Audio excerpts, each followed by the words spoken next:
Well, hey everyone, it's been so much fun for me to bring on incredibly special guests to what we are doing. And I could not tell you how excited I am to not only again have a New York Times bestselling author, he's had written 47 books. This is his latest that we're going to talk about today. It's the Healthy Brain book. I love the subtitle, An All Ages Guide to a Calmer, Happier, Sharper You. And I cannot wait to get into the details of this, but it hit me. I know how famous he is. I mean, literally every TV show from Oprah to Good Morning America to the Today Show. So many of you may have seen him, but there's some that may not. And because he's a great friend of mine, I have to remember, read the bio so that people know to listen up to this man. And I'm also going to read the bio of his co-author, because together the credibility they bring is incredible. So this is, he thinks his 47th book. Can you imagine 47 books? And I just want to read just quickly so I don't leave anything out. He's been advising busy parents on how to raise healthier families for more than 40 years and has now turned his attention to the specialty of lifestyle medicine. I love that term, lifestyle medicine. He is the co-founder of AskDrSears.com and the Dr. Sears Wellness Institute. So he is duplicating his efforts to help others equipped with information to help additional people. He and his wife, Martha, which is part of how we met, right? She's one of my dearest friends and one of the most amazing human beings on the planet, live where I used to live in San Clemente, California. And I don't know if you can see through his beautiful background, it looks like it might be a cloudy day, but all the gray you see in that reflective is the ocean. It's so beautiful. I have been exactly where he's sitting many times. So is it June gloom since? Yes, it is, but it's beautiful. Yes, I love that time of year there. So Dr. Sears, welcome. I'm so excited to talk to you about your new Thank you, book. Kathrine. Thank you. You know, you're a special person, and you always will be. And supreme compliment. You are always an honorary member of the Sears Family Adventures. Oh, I love that because I know what fun adventures you have. You guys would not believe. Just someday we'll insert some video of Dr. Sears and Martha dancing. Those two can cut a rug like nobody else to this day. How many years have you been married? 54. 54. So in our Strengthening Families model of Pure Hope Foundation, yes, we talk about, right, strengthening families. What is the secret to 54 years of marriage? Well, 2 words. Yes, dear. I love it. Michael always says a happy wife is a happy life. But you know, Kathrine, actually, it took a while because of my own childhood experience and all. When we got married, I was selfish. And I realized it took me probably 20 plus years to realize that the key to happy marriage is you first, me second. Wow. And once I got out of myself and into you first, me second, dear, it worked wonderfully, and we kept having more kids. Isn't it the best? It's the best. And you know what I love about that? When both people in the relationship have that attitude. Yes. When you're looking out for the best interest of the other, right? And if we could globally treat each other that way, that talk about healthy brains and healthy attitudes. Yes.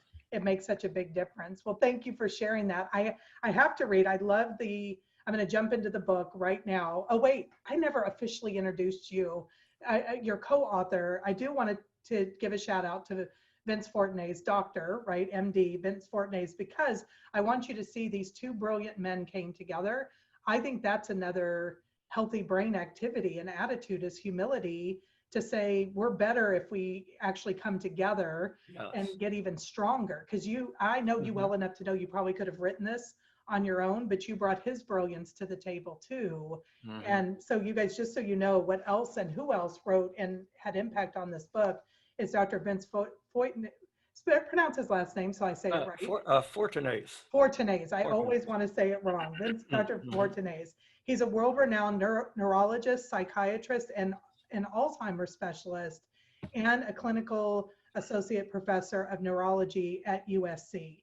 And again, we could go on, but I just wanted, when we're talking, you know, the medical end, we're talking the neuroscience and neurobiology end. And this is not, by the way, we're going to talk about the topics today of trauma, anxiety, depression, not happy topics, but we're going to talk about the solutions. That's what I love about you, Bill, is you're always about acknowledging the pain, right? You always are a realist to say, yes, I see, I hear, I know, and that's hard. And let's look for the skills and tools, right, that we can build to make a difference. So I love the beginning. In part 1, it says, an all ages, all ailments plan for brain health. So before we jump into some details, I would love your thoughts in general, and then I've got a couple of questions to launch us. Well, the reason we wrote the brain health book, Kathrine, is, you know, every year doctors get together and they vote on what is the sickest organ in the whole body, and the heart always wins or loses. Except 2 years ago, for the first time in American history, brain illnesses are now more severe and prevalent than heart illnesses. So the brain is now sicker than the heart. Wow. And it's also, it's the most challenging subject to write about. So what I figured, all right, I've been a pediatrician now for 50 years. And so I write like a child. I talk like a child sometimes. Martha says, act like a child sometimes. So I figured, you know, I wanted to make this a readable book. So the first thing I did, I wanted every page to evoke a smile on your face. Yes. When you smile, or when you cry, or when you laugh, you remember. It's called emotional arousals. And so many brain books are exhausting. See, so you don't want to exhaust the brain. You want to, oh, smile, look at the illustration, take a deep breath, ponder what you read. I call it the 30-second rule in the book. Read for 30 seconds, stop, take a few second deep breath, let it sink in, and then go on. So it's not only what we wrote from our experience as doctors over 50 years and families, and it's how we wrote it. Yes, I could not agree more. I am fascinated. Anybody that knows me knows I'm fascinated by neurobiology. And so it's a topic I love. And you're right, it's always hard. You have to reread, think. But you really did make it tangible. You can take it in, you can literally digest it, and you remember it because you've used all the skills of what you guys know about, you know, both teaching, which is one of your greatest gifts ever. Bill, I've been around you for decades now, and you're one of the greatest teachers of complex issues ever, because you do know how to share it in a way that we'll remember, but you did it fun. In fact, look, I want to just show, I hope people can see, there are illustrations this, right? All throughout.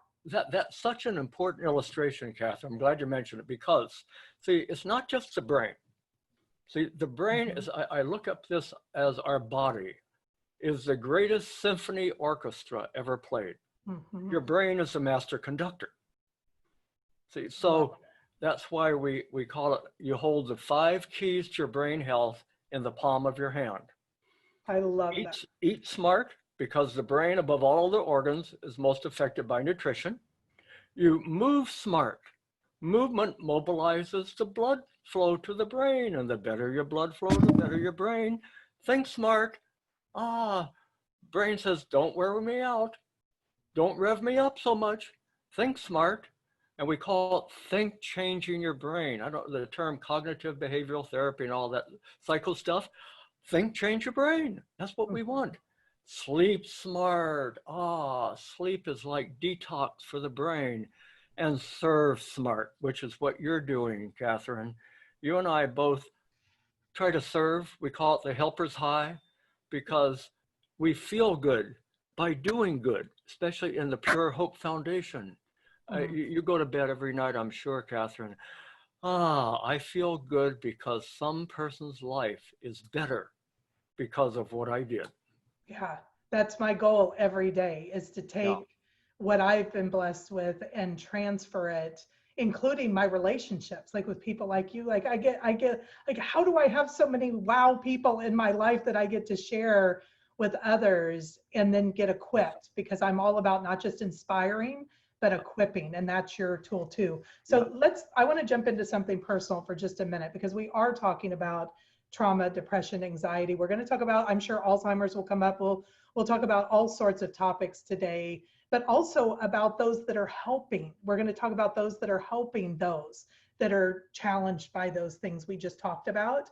But before we do, I want to ask you to just share a little bit about your own childhood, because most people that know you see you as this radically successful person. You are incredibly optimistic and happy. You choose it every day, but you weren't born into that. Will you share a little bit about that?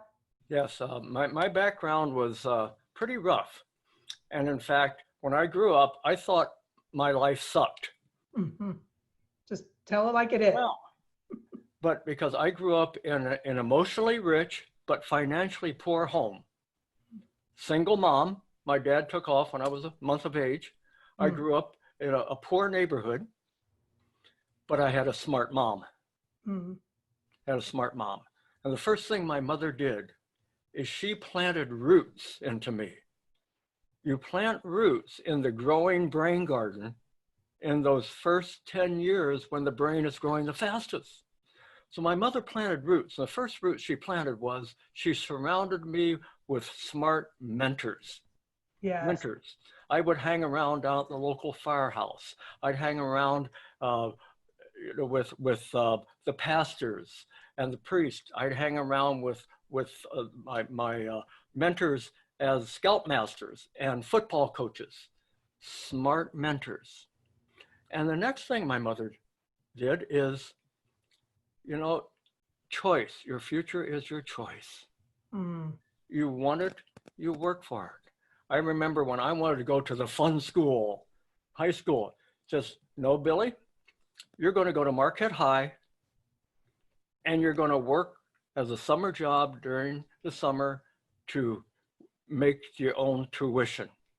You're going to go to this school and you're going to pay the tuition. But Mom, thank you, Mom. You were right. See, so plant the roots. Your past you can't change, but your future is your choice, Kathrine. I'm sure that's one of your heavy teachings in the trauma that people you see. And I learned very early on that, simply put, the bigger your trauma, the bigger your toolbox for life. Really. The bigger your trauma, the bigger your toolbox. And that's what you do in the Pure Hope Foundation. You are equipping these ladies with trauma to leave your foundation with a big toolbox for life. Yes. Yes. I always say the moment's over in a moment, but what you choose in that moment creates your future. Yes. And we always say, the greater the pain, the bigger the purpose can be. Yes. If you choose to reframe. So I want you to talk about that, because you talk about reframing in your book. So will you speak to that concept of reframing? Yes, reframing, Kathrine, I think is a biggie. And it's basically stress management. So somebody, you could tell your interns this, I love the term interns. You could tell your interns at Pure Hope Foundation this. Somebody asks you, say, oh, what do you do for a living? I'm a specialist in stress management. That's right. What do you do for a living? Yes. I'm a specialist in stress management. Yeah. And one of those stress managements is reframing. Reframing. Say a toxic thought, like a replay of a traumatic past or something. Something you want to forget, but it's just in there. Or some jerk comes up, or somebody says something bad to you and it comes into your brain. Well, in your brain is the center of your brain is like a air traffic controller. And it comes into this center, this air traffic controller center, the hippocampus and hypothalamus. And then that either, we call it trash bin, that either reroutes the toxic thought into the trash bin, just like you do a bad email. Trash bin, trash bin. Mhm. It's almost like reflex, trash bin, trash bin. Or you can dwell on it. And the deeper you dwell, the bigger your anxiety well. So I tell my Wow. patients that Say that again. the deeper you dwell, the deeper your anxiety well. Mm. See, so you don't want to let it dwell so long. Quickly reframe. So reframe. So say a toxic thought comes in, like something from your past. Reframe into a pleasant thought. And my favorite movie, Happy Gilmore. All right, Happy Gilmore, he was always on edge. Toxic thoughts all the time. Now his girlfriend turned psychotherapist. As soon as he would start getting anxious and revved up, say, happy, go to your happy place. Go to your happy place. Reframe. And think in that frame. You're a master hockey player and you scored a winning goal or some wish list. What I do, I reframe Martha and I dancing. I reframe a patient I helped. See, so, and the more you do it, it becomes almost like automatic. So you're literally taking that negative thought, and those that know us, right, know with the ultimate source, and I know you're familiar because you were on my original advisory board with the ultimate source, is like the 6 challenge areas we always teach when those stress, negative self-talk, which is what you're talking about, right? Or a negative memory, fear, etc. When those come in, use them as the actual, like an indicator light on your car, yes, right? To be like, oh, there it is. So you just observe it, and then you turn your energy to one of the 12 life areas. And you're doing the same thing here. Negative thought, negative memory, reframe. I love the word. You can say trash bin, but then there's a void, right? And the brain wants to fill a void. So you're saying in that void, because your mind was thinking of something, you're trying to place it somewhere else, replace it, reframe with a happy thought. And I love that yours is Dancing with Martha. Reframe. And and the reframe, the best thing, and this has been well studied. This is, and I go through this in our book about wiring people up, windows to the brain.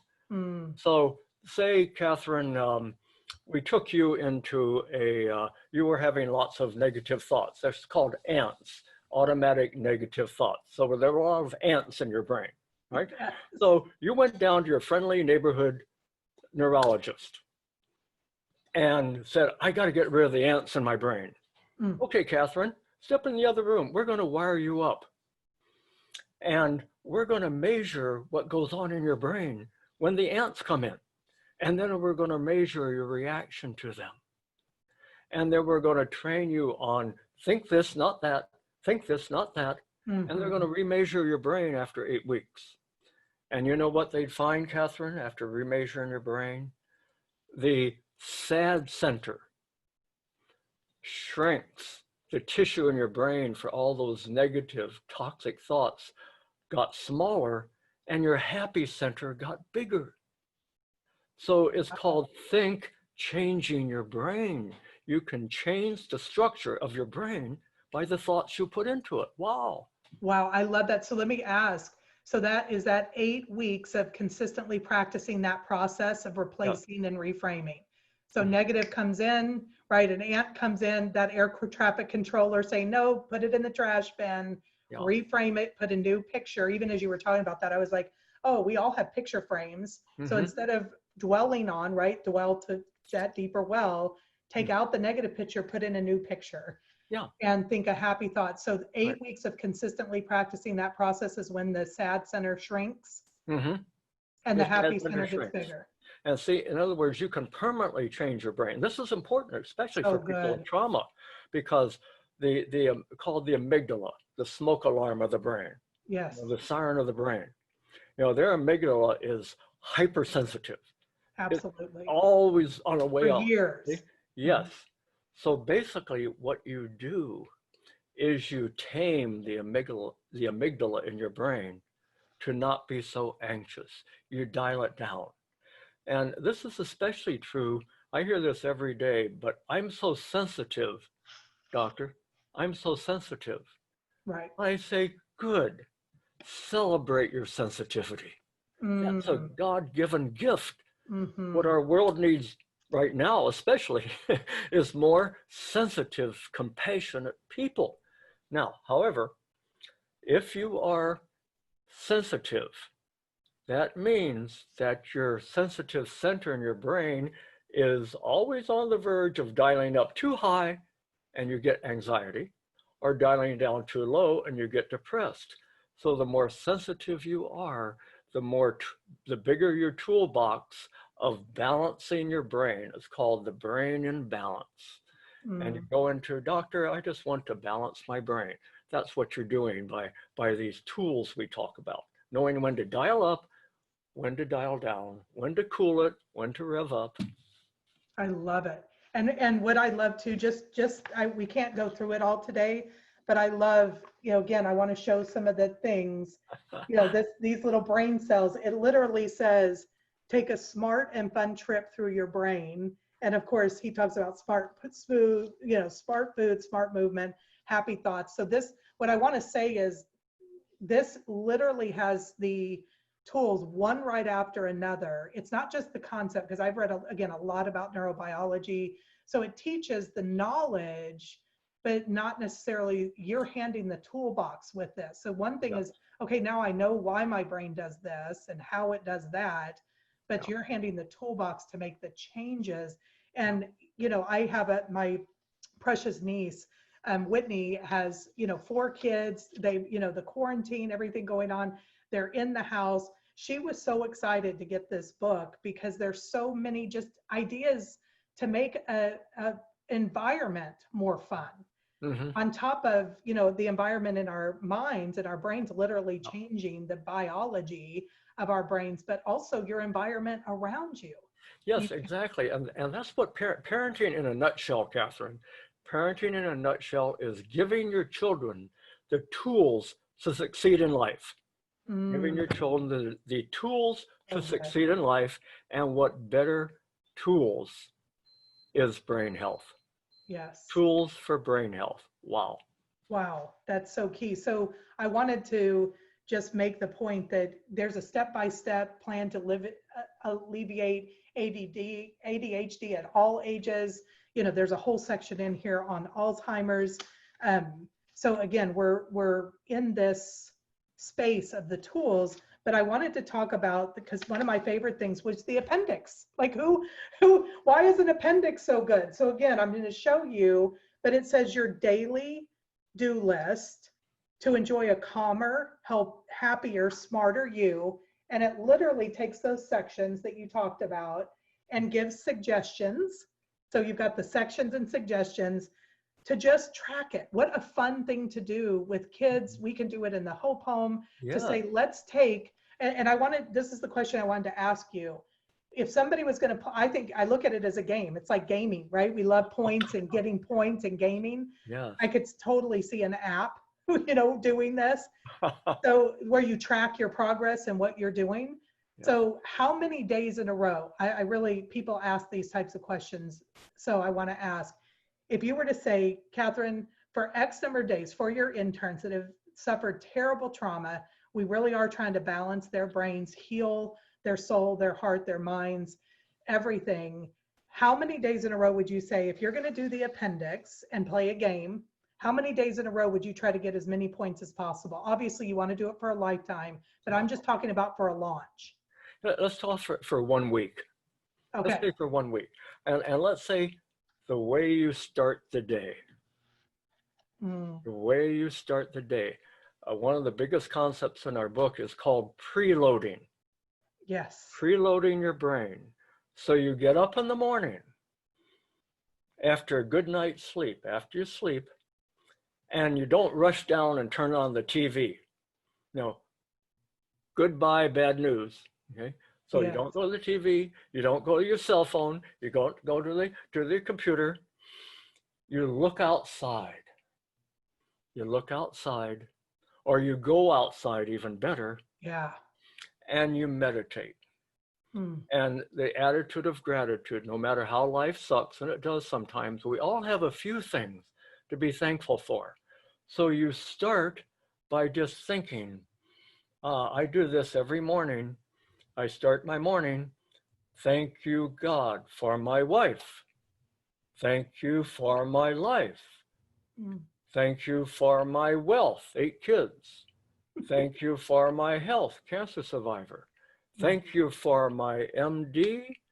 Please make it my ministry. You try to, it's a mantra, a Mm. rhyme. And Mm. you spend 10, 15 minutes starting the day that way. So your brain is now preloaded. It's called preloaded. The brain says, hey, you've calmed me down. You've filled me with good thoughts. Mm. I'm ready to bring on the day. I can handle anything that life brings because you started the day the right and smart way. So start the day with just a peaceful mantra meditation like that, which I'm sure you do with your beautiful ranch down there that they can walk. See, outside, movement in nature.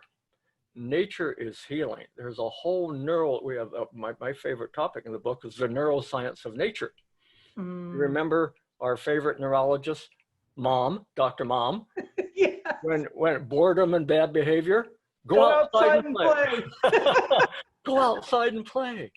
Oh, movement mellows the mind. And what people don't realize, when you move, especially movement in nature, the neurologist called exercise squared.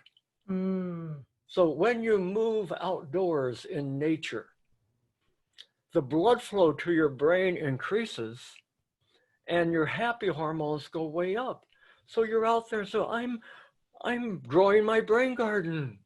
I'm nourishing my brain garden by making more blood flow to it. And the brain registers like. And so movement in nature, a good old walk in the woods. Wow. Oh, I love that. And you know what I love too, because I have a daughter, right, that lives in San Francisco. They're quarantined. She's inside at the time that we're doing this. And I hope you guys are commenting, right, as we're sharing too, because we want to hear your ideas. But you said one time, go outside and say hi to the sky. Yes. And no matter where you are, no matter High where in the you sky. live, right, you can go outside and say hi to the sky. Yes. And that's so powerful because it really does change your mind and your heart and your biology Mm-hmm. to just take that moment of prayer and meditation Yes. to just see what's in front of us. Because for those of us that do have the gift of sight, that's a gift. Ask someone who has lost that. Oh, yes. Yes. And I, especially the young people now, I see it in the office. We call it text neck. They're like, just a text Oh, neck. yeah. Yeah. So I tell them, spend as much time saying hi to the sky as you do the screen. Sky more, screen less. Wow. In fact, I give them a little handouts in my And office. you're even talking because of their neck pain, not just Yeah, that you're I mean, they're looking like old folks. Oh, okay, yeah. So right. I say, sky more, screen less, and I give them little things to remember. Meditate more, agitate less. Mm, mm, Sky more, screen less. yes. Move more, sit less. Mm-hmm.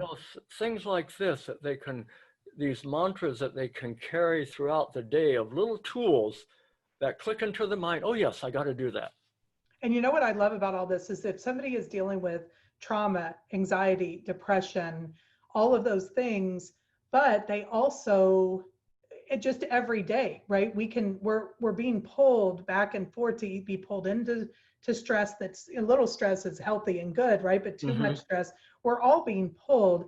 All of these things break that tension and move you in the right direction. And that's what I love. Wow. In the Yeah. right direction. I'm glad you mentioned the right direction. Exactly. Because, see, it's loss of control that does us in Mm, many times. mm-hmm. And we can't control circumstances like right now. We can't control circumstances, but we can control our reaction to them. That's Very one of good. the earliest things I learned in life as a young doctor, that I can't control circumstances, but I can control how I react to them. Mm-hmm. And that's so, so important. And that's why one of the things that I really make a point of in the Healthy Brain book is make your own medicines. Mm. Make your own medicines. See, it's amazing. The design of the human brain and the human body is the greatest symphony orchestra ever played. So when we eat the right foods, when we move more, when we think better, when we serve more, when we sleep better, all those 5 things, we actually open our internal medicine pharmacy. Right. So we have a giant pharmacy inside. We have pictures of where that pharmacy is Yes. in the I book. love that. I wish I could find it right now. Yeah, yeah, it's in the Move Smart one, just right, early on, yeah, somewhere down there. Yeah, But I'm going to find it while you keep oh, talking. good, and I'll just talk about and see basically what you'll see in the illustration actually won the Nobel Prize. That we have an internal pharmacy inside. I think it's around page 30 something. Yeah, I found it. there's our internal pharmacy. There's our internal pharmacy. There's Mandy the Mover. Okay, internal pharmacy. How we're and I have a little one in there on Sam the Sitter and Mandy the Mover. Right. Sam's pharmacy is closed and Mandy is open. And it's literally biochemistry. This isn't just an attitude that changes. I love this chapter because it's all about when you move, this biochemistry flood that happens in the brain and body. Yes. That heals our body. Yes. Food can heal our body. Exercise can heal our body. Yes. That pharmacy opens. I also love you talked earlier about preloading your Dr. Sears smoothie, right? So it's about preloading good nutrition too, right? Yeah. As well. Oh, and those are the 5, again, you hold the keys in the palm of your hand. Right. 5S diet, smart diet. I start the day with a smoothie. Big smoothie, I have the recipe in there. And you know what? Speaking of diet, the worst dietary advice ever to hit America was low-fat diets. Because they took the smart fats out of the food and they put in dumb carbs. Now the brain, Kathrine, and follow me closely because, see, that makes sense. What we talk about, that makes sense. The brain is mostly fat, right? We're fatheads. You're a fathead, I'm a fathead, all right? Now, what is it about fat that decays? Why is brain illnesses so common? Fat decays, it turns rancid, like you leave a piece of fish out overnight, it smells. It's called oxidizes. Therefore, we need to eat more antioxidants. And what are antioxidants? Fruits, veggies, berries, and seafood. So a shake a day helps keep the brain doctor away. So I start with a shake, and then I nibble. I call smart snacking. So a shake, first S. The second S would be seafood, smart seafood. Then the third S would be salads with spices. More antioxidants. The fourth S is smart snacking. I call it the rule of 2s because we're a nation of gorgers. We're a nation of gorgers. And the brain likes grazers, not gorgers. So I call it eat twice as often, eat half as much, and chew twice as long. Oh, that's so great. Repeat that again. Oh, easy. And then if you can't, you need to eat 10 fistfuls of fruits and veggies every day and 2 fistfuls of wild salmon every week. If you can do that, so I have a section of the book called Smart Supplements, meaning supplements based on science. And I want our viewers to remember that your brain, your fathead, is most affected above all other organs, for better or worse, by what you eat. You put smart foods in your mouth, you get smart tissue in your brain. Okay, that's so fantastic. Repeat again the rule of 2. Eat twice as often. Eat twice as often, eat half as much, and chew twice as long. Okay, that's And if fantastic. you want to add another one, take twice the time to dine. Now, kids, all right, kids, I love kids. So you pardon me, kids and doctors like potty talk, right? So I the love way it. I get the kids to remember, because kids are gorgeous, they take one, they're like sometimes eat like little puppies, they gorge, they take one bite and they wolf it down. No, I say, the better you chew, the better you poo. That's great. And the parents say, my gosh, my child remembers that. Completely. And they probably love saying it, right? I can picture my little 3-year-old nephew right now is going to love being able to say that because Dr. Sears says, right? I get to say that. But it really, right? That's nutrient absorption. There's so much to it. Not to mention the savor of enjoying those foods that you're talking about when you've taught me so much about metabolic programming. We don't have time to talk about all these things, but it's in the book, you guys. Just that power of programming our bodies to crave those things, because at first you may not. Yes. But if you get into what my friend Reagan Dean calls the triers club, right, and you just try 3 times, that your body will begin to go, oh wait, I want that, I want more. And the more you do, right, the smart supplementation, the whole foods, they eat more, the body. I'll never forget, my kids will go and they'll eat something different and then they're like, oh, I have ucky tummy, right? Because the body rejects it all of a sudden, the things. And actually, I'm glad you mentioned that craving, because you can actually grow your crave center. I study this in my office, where I take kids beginning at 7, 8 months, and I have moms don't eat anything out of a box or a can, just real food. Well, what diet? The real food diet. That's it. Just real foods. And I've studied that, and the kids who start early on with real foods, the tongue gets used to the real taste of real foods, not artificial sweeteners or anything, just real food taste. And then the tongue sends biochemical text messages to the crave center of the brain, and the brain registers like. And so after a while, with that broccoli tongue, like, and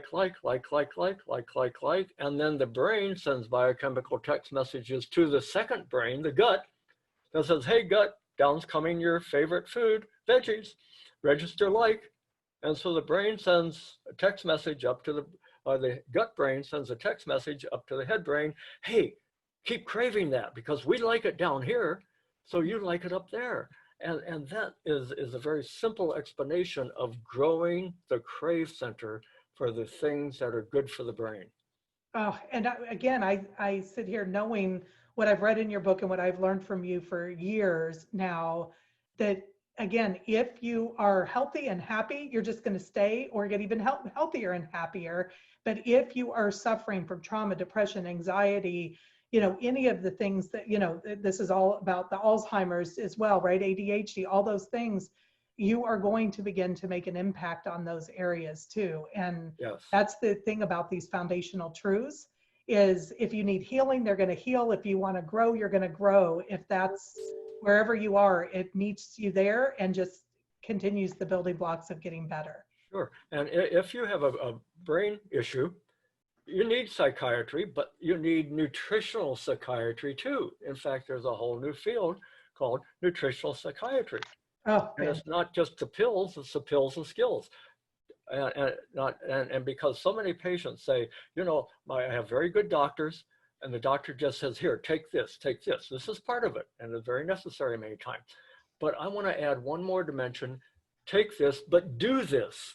Add the skills, the self-help skills to your pills. And I think that's what you do at your Pure Hope Foundation. I just picture your interns walking out the gate from your ranch saying, thank you, Mama Kathrine. Thank you, Kathrine. And you've given me a toolbox for life. That's right. And that is so the goal. And I just want to close with the gratitude and the impact, right, of healthy community. And of course, we're a healthy community in our friendship, you're always wanting to better me, and I want to do anything I can do to go buy this book because it will make an impact. You also have been very generous to say that a portion of the proceeds will go to Pure Hope Foundation. So it's, you always are looking ways to give back, and I'm so grateful. So will you just close and talk about the importance of healthy community and what we talk about and what we focus on? Yes, the brain likes community, and it's that helper's high. Mm. So my goal, my wish for you, if I could give you all a wish list to pass on your interns, that they could take the tools they learn to heal, take the tools they learn to heal and help others heal. See, because they've went through it, they've experienced it, they know the tools that work, and it's personal. We call it personalizing your toolbox because trauma is very personal. So, but my wish for them is that they use the tools that they got from you to help many, many others heal. I love that. And isn't it true for all of us when we are having a hard time for ourselves, one of the greatest gifts we can give is to serve someone else. Right, and it begins with the belief effect. See, that's why we make a big point in our book called the belief effect. The more you believe you will heal from your trauma, from anything, the more you believe you will heal, the more you are likely to heal. The biggest, it's our miracle in medicine. It's a mystery in medicine. Why? But we know that believers heal better from no matter what you have. So believe you will heal and you're more likely to heal. Oh, I love that. Well, again, I'm just going to say, go out and buy the Healthy Brain book. Please, I'm just going to give a plug. If you buy it on Amazon, which most of us do these days, go back and review. Give it that 5-star review, leave a comment. It puts it further up on the list where more people will find it that way. Dr. Bill, thank you again for first and foremost, you and Martha and your family being our friends. Thank you, Thank you Kathrine. for investing in all of us today. We appreciate you. Thank you.